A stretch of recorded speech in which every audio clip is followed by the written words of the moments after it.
So what's the way forward for global markets from these levels? Let's discuss that and let's debate that with James Glassman, Managing Director with JP Morgan Chase. James, morning. Always a delight to have you back on ET Now.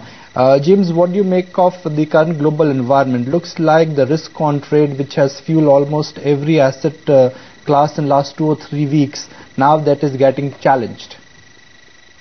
Yes, and part of the reason is because there is some reconsideration of what the European arrangement is. It's not clear yet totally whether they will work toward a European-wide backing for debt.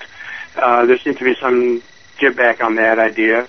And then in the U.S., the news continues to be fairly modest, although I must say that the soft numbers we're getting recently really, in my mind, are payback for some very strong numbers we saw earlier in the winter. I think it's still early to conclude that the U.S. is on this slow track because we've had some very major shifts due to the seasons, the winter season versus the spring season. So that's why people are telling you that, well, it's too early to see the Federal Reserve come up with something new. But I think, in general, you're right. The environment still looks very uncertain, particularly in Europe, and that's what's really been causing a lot of the problems for other people. So people are turning much more cautious.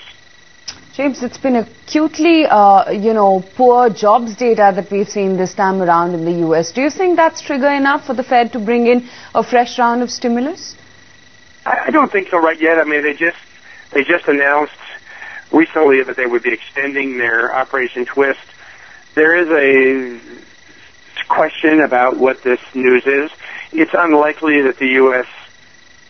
went from hiring 200,000 jobs per month to suddenly 75,000 a month without there being some kind of special explanation for this. So I think what the Federal Reserve wants to do is take a little more time, see what's going on, see whether many forecasters are predicting that we'll start to see job growth pick up a little bit. There's no signal coming from the early warning signs like jobless claims, for example, that there's a major change in the direction for the U.S. economy. So I think it may take a little longer before the Federal Reserve figures out what to do.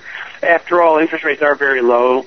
It's not clear what more can be gained from yet another asset purchase program other than the fact that the central bank is in the market doing something. All right, James, really appreciate your time.